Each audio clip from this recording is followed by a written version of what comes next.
Hebrehanon, Kapitulo 11, versikulo 7. Tungod sa pagtuo si Noe, na napasidalan siya sa Diyos, may tungod sa mga hitabo na wala pa makita, mitagad sa pasidahan o iyang gibuhat ang arka, alang sa pagluwas sa iyang kalimalay. Tungod ni, ang kalibutan iyang gihukman sa silot, o siya nahimo manununod sa pagkamatarong pinaagi sa pagtuo. Diyos, magapanalangin sa pulo. Noah received God's righteousness. In Hebrews chapter 11, verse 7, akong gabasa ganina, and became an heir of the righteousness which is by faith. Nahimong manununod sa pagkamatarong si Noah tungod sa iyahang pagtuo sa Ginoo. Sa ibang pasabot, tungod sa pagtuo ni Noah sa Ginoo, ipakamatarong siya o nahimo siyang matarong. Galag mga kaigsuulan ko diha sa Ginoo. All who believe in God are righteous. Tutuwa na. Ang tanan na mituo sa Ginoo sila matarong. Not always in practice, but always in position. Kung ikaw may pagtuo sa Ginoo, dapat nimong barugan na ikaw ipakamatarong sa Ginoo. Kung dapat ikaw magkinabuhi na matarong diha sa Ginoo. Dili basta kanunay matarong sa ato ang practice, pero dapat ang atong position naata sa posisyon nga muhimo o matarong ingon nga kita ipakamatarong sa Ginoo. Daghan sa mga tao nagatuo sa Ginoo. Daghan na mga relihiyon o denomination nagtuo Ginoo. Balang ang ilahang kinabuhi, wala gina-practice diha sa pagkamatarong. The Father sees us as He sees the Son holy and righteous, because by faith we are in the Son. Both pasabot, nakita kita sa Amahan, sama na nakita niya ang iyang anak. Ingon nga balaan, matarong, o kita usap tungod sa pagtuo, nakita sa Ginoo, sama sa iyang nakita diya sa iyang anak. So ang perception sa Ginoo, o ang lantaw sa Ginoo, o ang handom sa Ginoo sa tuwa, na kita magkinabuhi diha sa pagkabalaan, o diha sa pagkamataro kay mao kini ang ginalauman sa Ginoo nganit kanato. In Jeremiah 23 verse 6, ingon pa, this is His name whereby He shall be called the Lord of our righteousness. Nga kinahanglan kita magkinabuhi ng mataro, because our Lord is righteous. Ang atong Dios, ang atong Ginoo mataro. Ingon pa gani ang pulong sa Ginoo, pagbalaan ka mo, kay ako balaan man. Wala kita na mga tumutungo sa Ginoo, kinahanglan magkinabuhi kita na balaan. Yes. Kung may nakita mo na uban ng mga bundok na wala makita ang pagkabalaan diya sa kinabuhi, ayaw mo tundog sa ilan. May nanungog ko ang sa istorya. May nag-share pa ko. Ingon pa niya, na may tao niya ito sa iyong balay, kung ingon na balik ko sa mua. Kaya, nangabag ko namin. Magkanang sa kanyo mo, wala man mga bag ko. Ibang kaanak. Wala ka mga bag ko sa diyan. Wala nga. Balino na kung isa na kuslikas.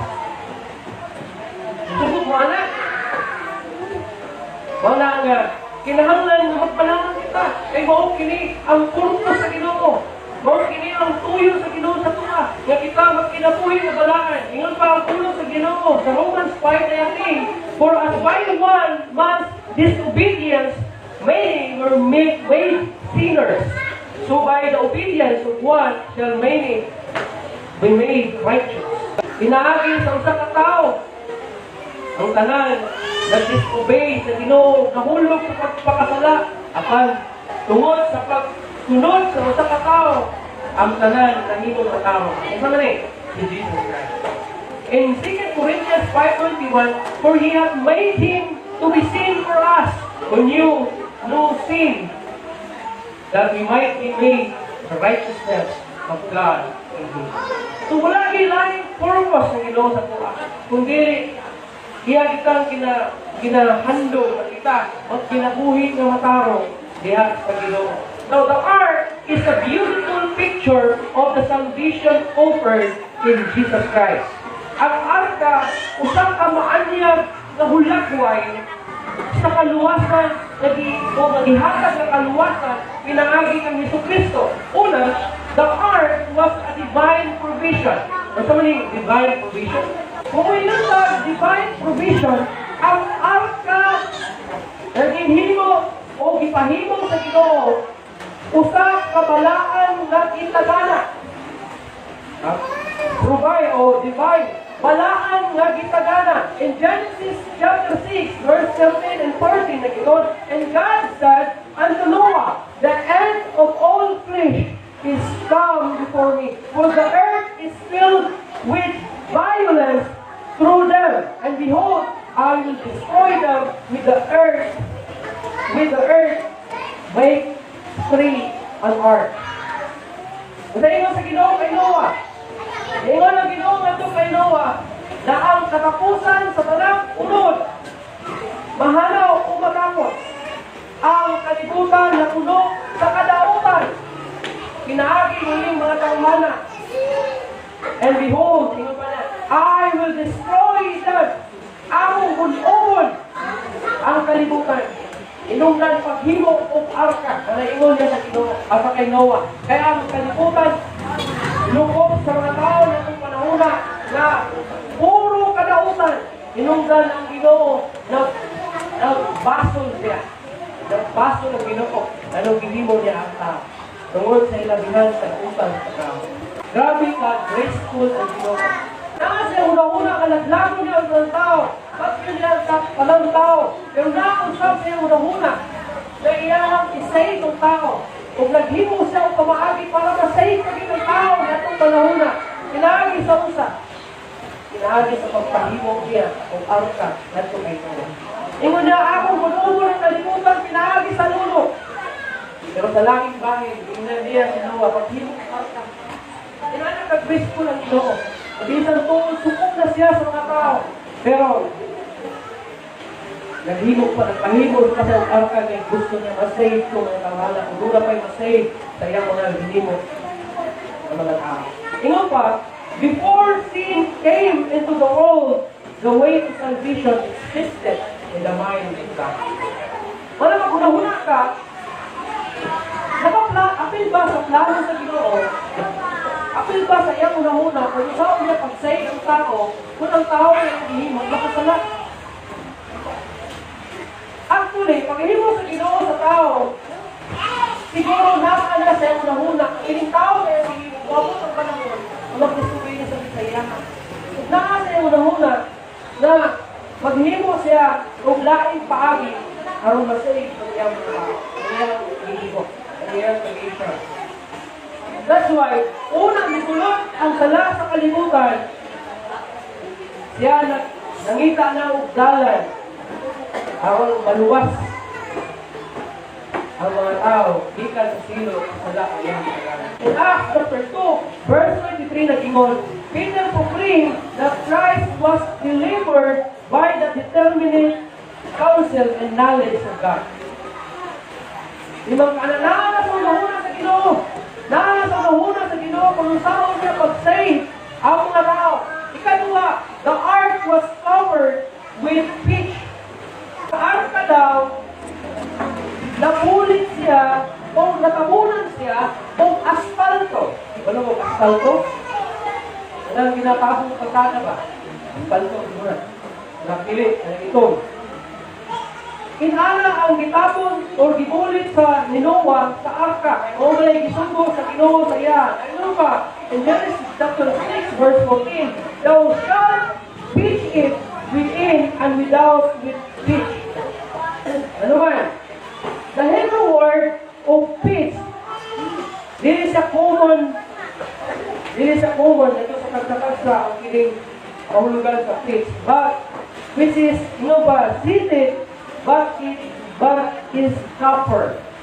Ang pulong copper, nagikuha sa word sa pitch, gitranslate kini 70 times dira sa Old Testament to make atonement. Meaning, ang pinaka-simple na meaning nini o kahulugan nini copper is to cover. To cover. Mao ang pag-bullet. Mao ang pagtapon. Atonement was made by the blood which provided a covering for sin. So, tunay significant. Ang maong asfalto, nagitawag o pitch, na diin, ikuha ang word na copper, diin ang kahulugan niya sa English is to cover, o kini, ito na kini significant sa blood, na diin mo kini ang ginatawag atonement, which is to cover the sin, na pasabot ani, ang blood, maupoy, i-provide, aron tabunan, aron na buliton sa dugo ang sala sa tao. So, ano lang na significant sa nagawa? In Leviticus chapter 17, verse 11, the life of the flesh is in the blood. Tama? Huwag ito mga tao, layuan ng mga tao, ito tao sa dugo. Dahil ang dugo, ang dugo, kinabuhi. Ano mga dugo, kinabuhi. Ang pinakabukaw ko is ang blood. Walang, layuan, ikinuhamon kong duguan. Kunapong suki, muhabhag duguan. For it is the blood that makes it an atonement for the soul. Kaya ang blood lang ang pwede mo cover sa soul na nakasala. That's why, pinapaalgas nila ang dugo sa Old Testament para ihalay, pagtapon, pagpangayo, pasaylo. Now the pitch keep the waters of judgment from entering the ark, just as Christ's atoning blood keeps judgment from the sinner. Just as Christ's atoning blood keeps judgment from the sinner. So, ang ihimo mo sa ang blood kasabi ni Jesus Christ, o ihimo ka kining pagtapon sa sala sa tao, aron dili siya kahukuman sa silo. Kapit na lang ang blood, pagkabot sa process, itawag din siya ang blood o ay kabugas sa sala sa tao. Ano yung purpose na nung kinahalan si Jesus Christ, wagas niya dugo dito sa cross? Ano kinahalan, magagas niya dugo dito sa cross? Dahil wala kailangan makabugas sa sala sa tao. Ang simbolo is mauwan ang iyang blood. Ingo pa, ikatulo, into the ark man was invited to come. Sa dinhaan na himo na human ang arka, ang tao invite na masunod sa mga arka. Ingo pa, Genesis chapter 7 verse 1, ingo pa, and the Lord said unto Noah, come thou and all thy house into the ark. Sa ingon sa Ginoo nga kay Noah, ngari ka mo. Ang kanan, ang mga katawhan, niining arka. Now, mamalandungi, kung pununaan, ang pulong go into the ark. O nanong ang Ginoo, wala man nigamit o pulong na go into the ark. Tama sa iyang gigamit, ikaw na sa New Testament sa Matthew, chapter 28, namingon siya, go and make disciples. Nanong wala man niyang gigamit ang maong word na go, pag-invite niya sa tao, sa pag-adto sa arka o pag-tulog sa arka, ano wala man sa mingon sa tao na, go! To the ark, wala man sa mingon. Ano wala man na gigamit ng word? Ano ang iyang gigamit ng word is come. And to the ark. Tungkol kay, ang pulong go, usap siya kamando na pulong. Sa kasuko. Ito na ang Great Commission. Ito na ang chapter 28 na tawag siya Great Commission. Verse 18 and 19. Tungkol kay, diha ka niyo mabasa ang mando, ang sugo sa Ginoo mingon siya, go and make disciples. Ano wala man gigamit diri na sa pagmando niya, ano wala man niya gimandungan ng tao, ang sulod sa arka, ano mingon man siya na come. Tungkol kay ang pulong ka, doon, ngari, is usap ka gracious na invitation. Dili pinusanay. Usap ka gracious na invitation, kapulong ka. Wala niya gisugo, gibando na go. Okay, wala niya pusang tao. Dapat sulod sa arka. Ang ulo sa Ginoo in John 7, if anyone first, let him come unto me and drink. Tikin sa man nga giuhaw, siya panula. O buinom, wala ka niya gibando nga go. Ano mingo man siya? Kung kinsa na nagtawag nga giuhaw, ito na ako, buinom, banda na ako, buinom na ni ka na. Tawad kay usak ka, gracious na invitation ini. Tawad kay dihit na tao, iwa, napulog. Kaya pa ka istorya. Ito pa ang usak ka preacher. Pulo pa niya. Dihit na tao sa kalibutan, iuhaw, napulog. Ito, wala. Hindi ka mo ito, uuwi. Kaya naman. Sumala. Asan yung papa, mama, wala ka rin. Kaya wala ginuha sa pulo sa Ginoo. Inong bana, wala ka rin. Kaya wala ginuha sa pulo sa Ginoo. Inong son, wala ka rin. Kaya wala ginuha sa pulo sa Ginoo. Supon pa sagot, hindi naman tao ginuha sa pulo sa Ginoo. Matod pa sa Ginoo. Kaya kung ginuha pa ang mga tao sa pulo sa Ginoo, wala na yung missionary. Wala na yung evangelist. Wala na yung mananakyaw. Yes, kadalanan.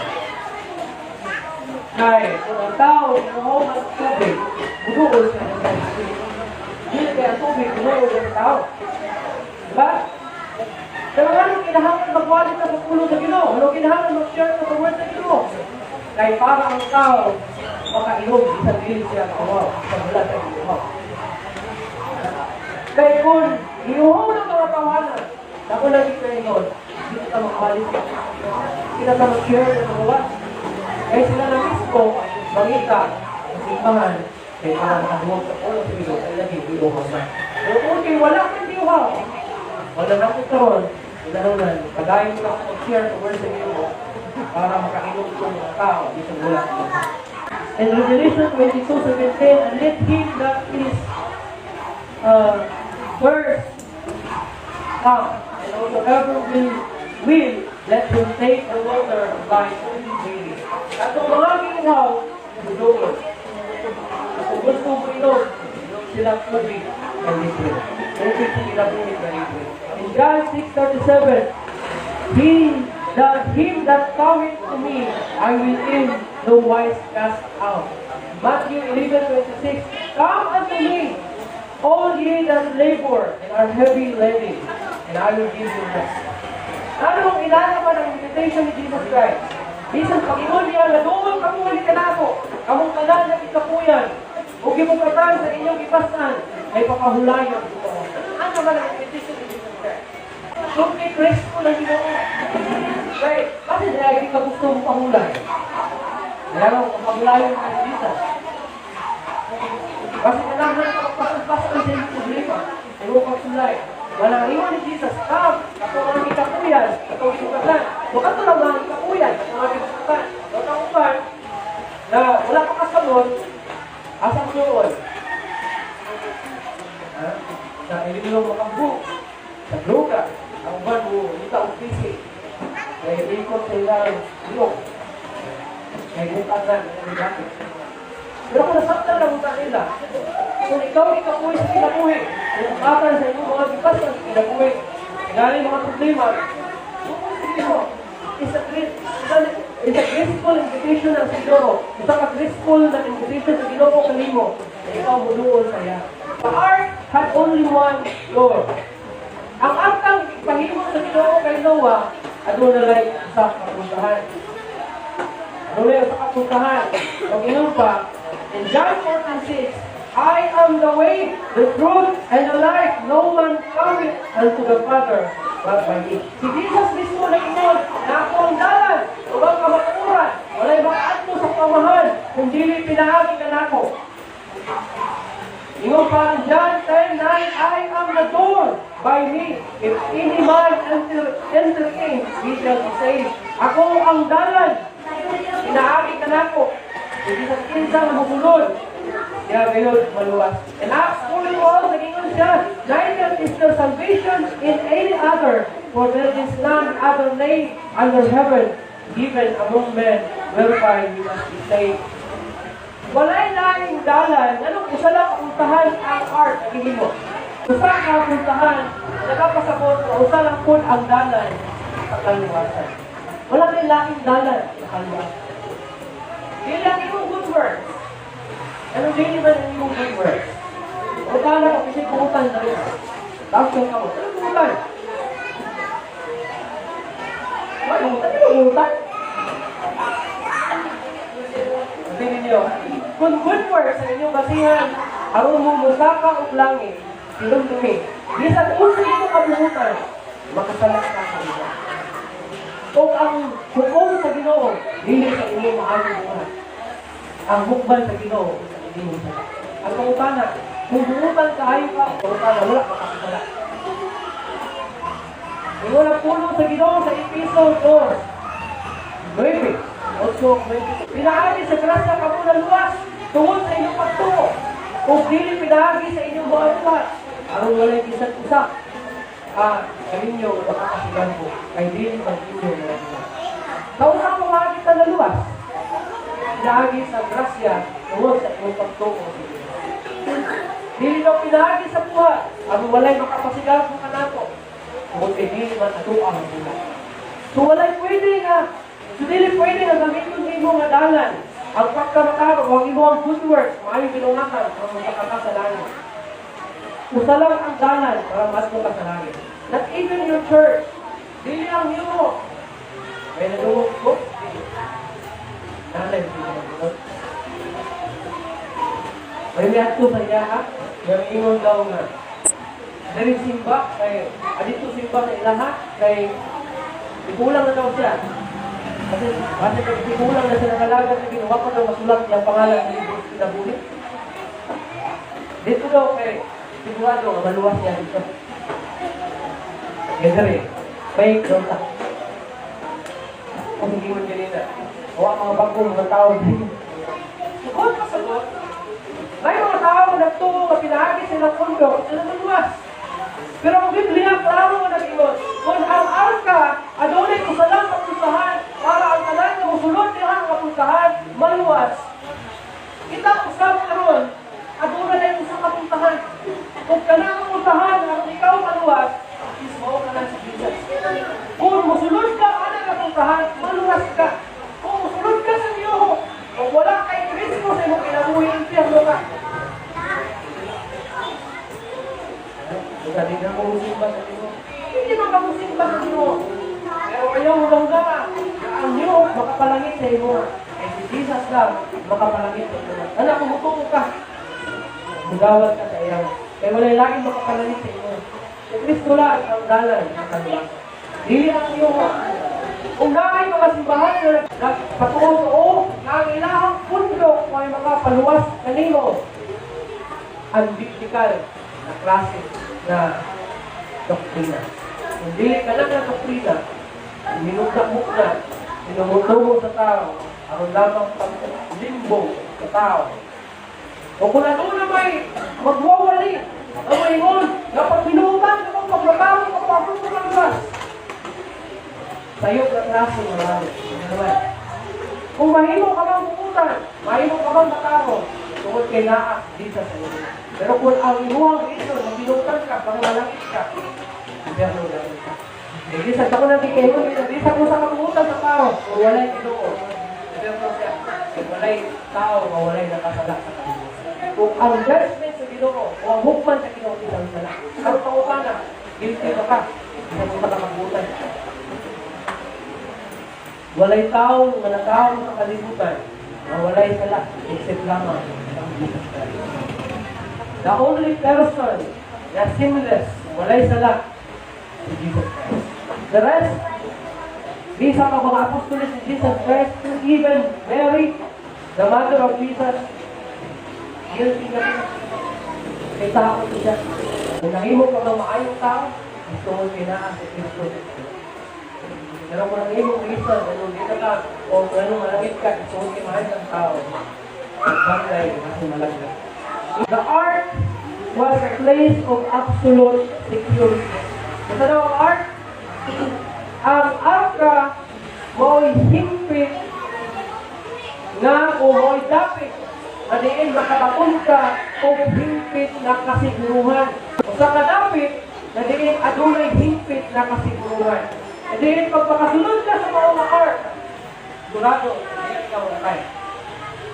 Anawa, katong walo ka mga tao, isa ganito, si Noah, yung wife, si Shem, yung asawa, si Ham, yung asawa, si Japhet, yung asawa, walo sila kapo, na nakasunod sa arka. Walong usap sila, nagigawa sa arka, sa diha na nahumalang. So ang ark na ilang isudlan, usap ka dapit na diin, adunay kasiguruhan.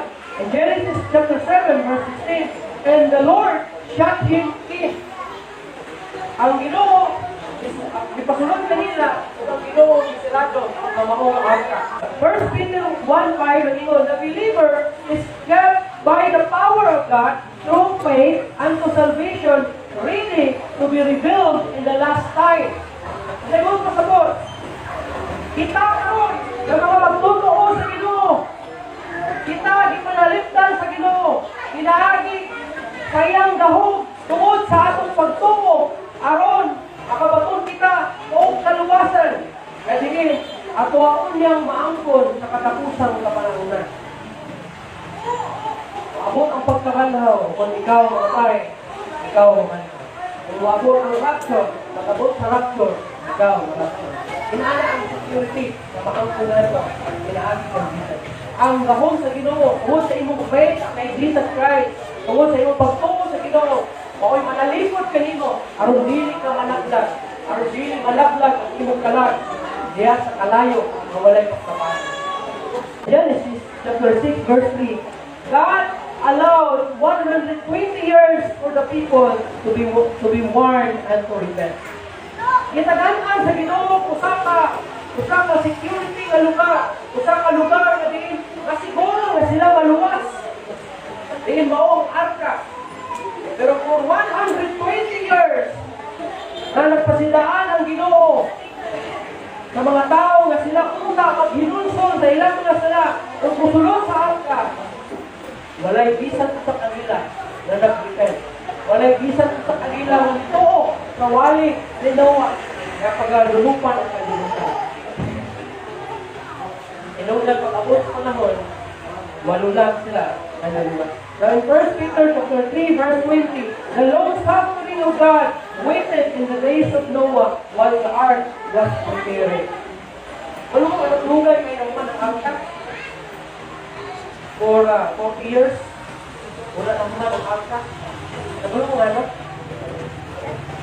Ipakasaan sa Ginoo ang arka. Karadaghan pa madalas. Karadaghan pa unta kawalihan. Na mabot ang dulo para unta dagan na safe. Pero anto sa Ginoo ka nagpanan. Pero wala bisan usa na dito ko. Wala mo nga nung walang panibalik ng Ginoo ang buka. Kasi excited ang balik ng Ginoo. Wala ka igulang. Ngayon sila, mutana ka sa niya. Kumain mo na kayo, itaas na kayo ulan. Sa gusto magalit ang pastor na itaas kami ng ulan. May gusto na ako na makita na ako sa duha ka mata. Ang pagpahan ko siya.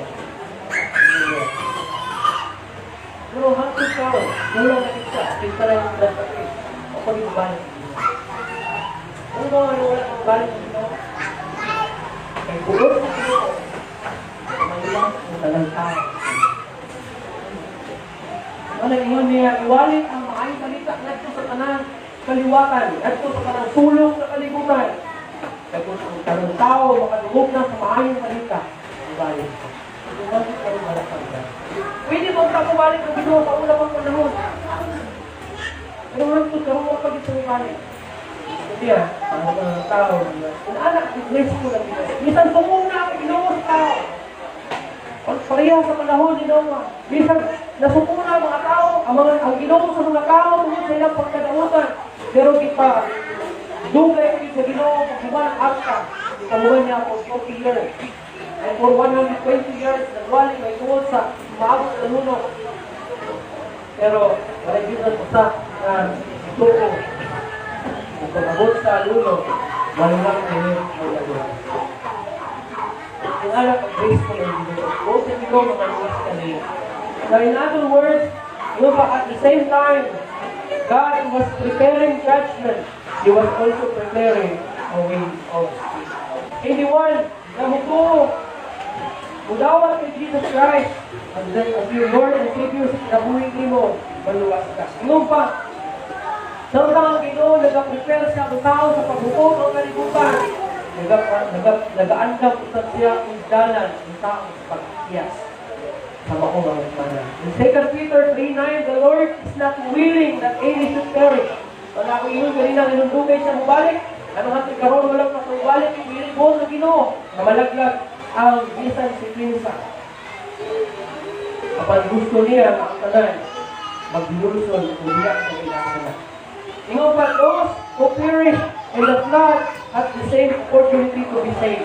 Katong tanan, nga nalaglag luring sa lunok sa kalibutan sa panahon ni Noah, aduna po sila opportunity. Aduna po sila kahigayunan na sila maluwas habang na si Noah naluwas niya itong panahon na. Apan, isayangan nila ang kahigayunan. Inungdan, karoon mga panahon na. Naghatag na sa buglaing kahigayunan. Kanimo itsungon, kanaminaw, ayaw usiki ang kahigayunan. Ayaw usiki ang opportunity na ikaw makasulod sa dapit na diyon i-prepare ng Ginoo. I-prepare sa Ginoo aron ka makaikyas gikan sa balik katapusan ng pagkalaglag. Ang gusto lamang niya na ikaw mo-respond sa iyang pulong kung mudawat sa niya, iyon ang murang Ginoo maluluwas sa pagkalaglag.